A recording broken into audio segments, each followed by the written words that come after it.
this is Amy. I'm just dropping in to share some fun things that I feel like some people might want to know about. And sorry, there's a weird lighting up here and I don't know how to fix it, so we're just going to go with it today. So if you've watched any of the other videos I've posted, I believe in the fairies. I believe in fairies. I believe in a lot of different things from the elemental realm. And I feel like that is accurate because of the vibration and frequency of things and the fact that everything is molecules vibrating in a particular speed, and so the angelic realm, the fairy realm, the galactic and alien realm all work as they intermingle within our vibration and frequency realm, I suppose. So just as there is an earth realm, I believe there are other realms, and the possibilities of that are endless, but some people's eyes are attuned to see and connect with other frequencies. And I believe that's how psychic mediums work also. Apologies for the camera thing. Is that their energy sequences somehow it has the ability naturally to tune into that particular frequency, either the spirit realm or the angelic realm or the fairy realm. There's many other realms. I know of 12, I believe, so we can talk more about that later. But for now, we're going to talk about the galactic realm and the alien realm, because the first time I got a psychic reading, it kind of blew my mind, because I always knew, I think, that I was looking for a psychic, but I had no idea. I didn't really go in search of it. I just somehow intuitively knew that that was going to happen for me one day. And I went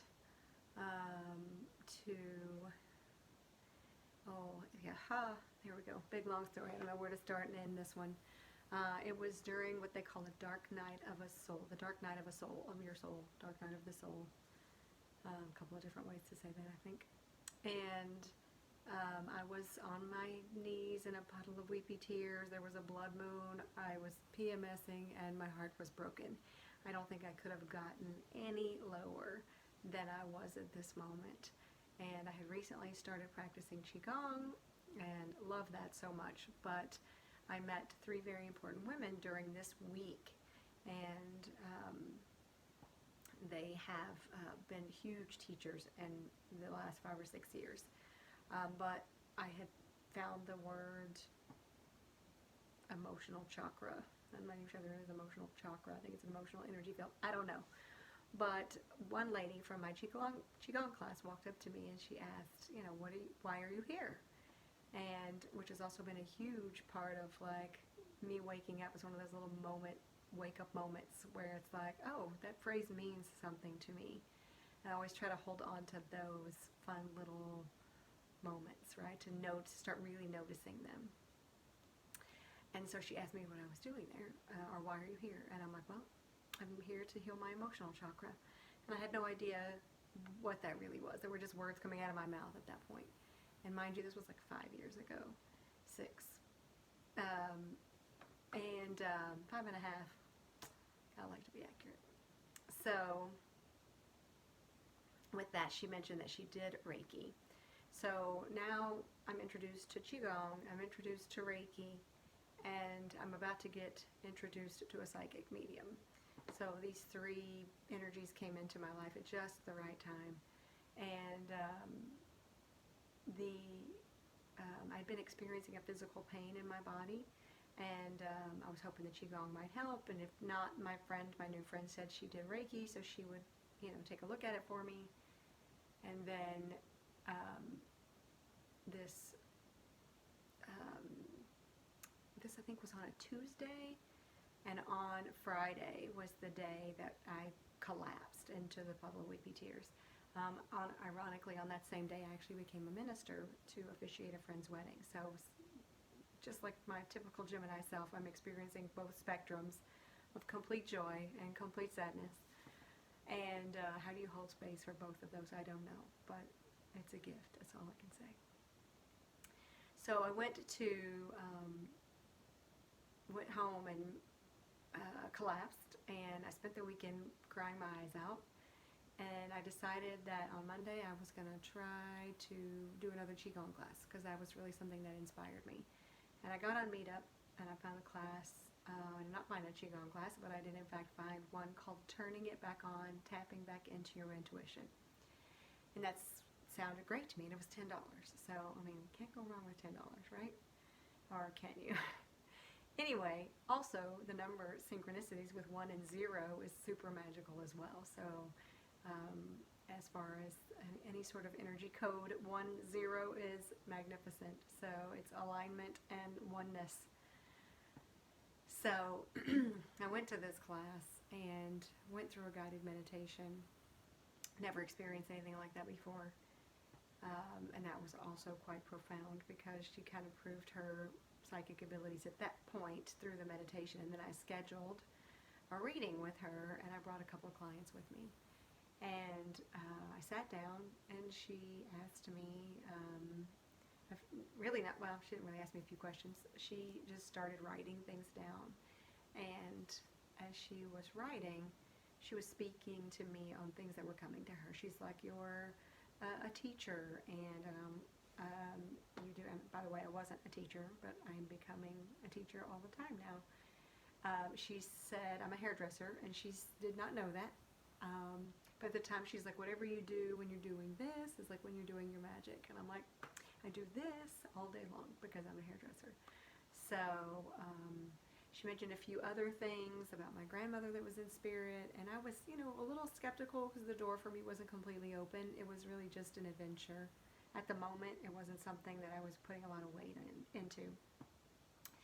And then she tells me I'm Pleiadian, and I'm a little floored by that, but my mind is open, so I'm willing to roll with that because I don't want to judge it. I'm willing to hold space for this unknown thing, this word I had never heard before, this sound that was coming out of her mouth that was familiar, unique, and it held a certain level of curiosity. And then the rest of the reading went really well, and I left. It was 30 minutes, and it pretty much blew my mind. Now, a piece of that is it opened me up in a way that I didn't understand was happening, but it opened it in such a good way because I just didn't know what to do next. Now, all of a sudden, this is like a giant universe of information and knowledge this spiritual world holds. And I was about to walk in this spiritual room and explore everything it had to offer, probably for about 5 years. And I use it now as like a realm, the spiritual realm, to pull things out of when I need to use it for any reason in my life and moment to moment. But that word Pleiadian, I immediately went with my friends and I Googled it, and I didn't tell anybody because I was like, what the hell did she just say to me? And I can't tell anybody about this because this is the weirdest thing I've ever heard of. Well, maybe not the weirdest, but pretty strange. And so I Googled Pleiadian, and then, as an alien species, they're from the Pleiades, and they're very focused on love, which makes a lot of sense for me, by the way. And I think they are seen as blue beings. I'm very fond of the color blue and white.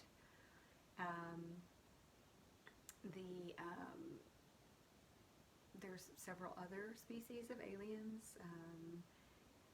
When you Google it, you'll find all kind of things. There's Arcturians or Arcturians. Oh my goodness. No, I can't think of all of them, actually. So anyway, Google aliens and see what you find.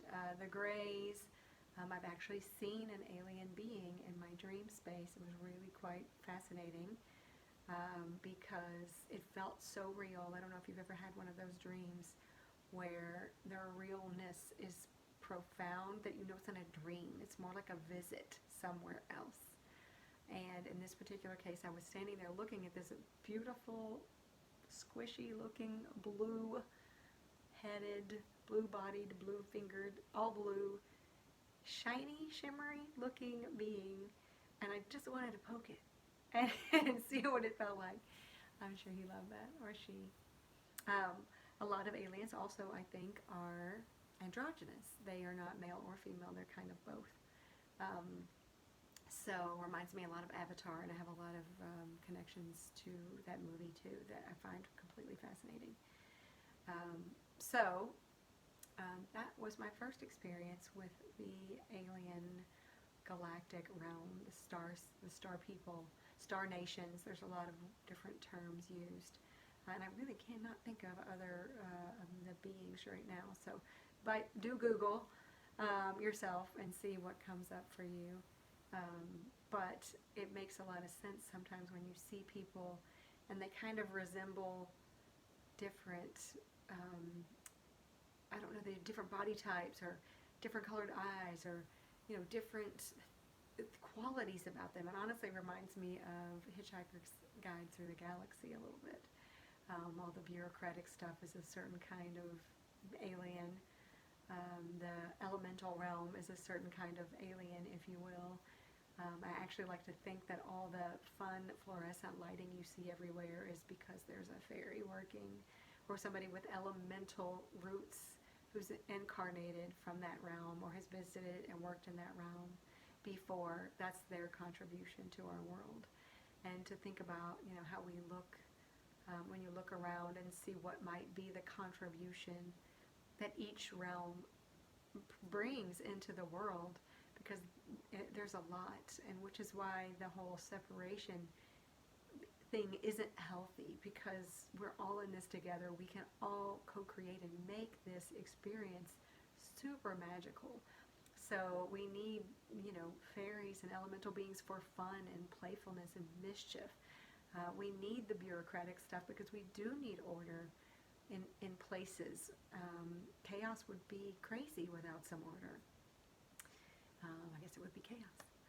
I'm trying to think of some of the other things. The healer realm, we need science, we need medicine, we need some of those things. The angelic realm, we need helpers and we need guides and we need the healing and the clarity and the protection and all the things the angelic realm can bring. So anyway, that is my sharing today. For the first time, I was told I had alien and galactic connections. So chances are that you have had experiences in those as well. If you're open to considering that, start making an intention to understand that more clearly, or to know more about where you may have come from. Or if that's something maybe you want to do at another time. But again, time is an illusion, so what do we know anyway?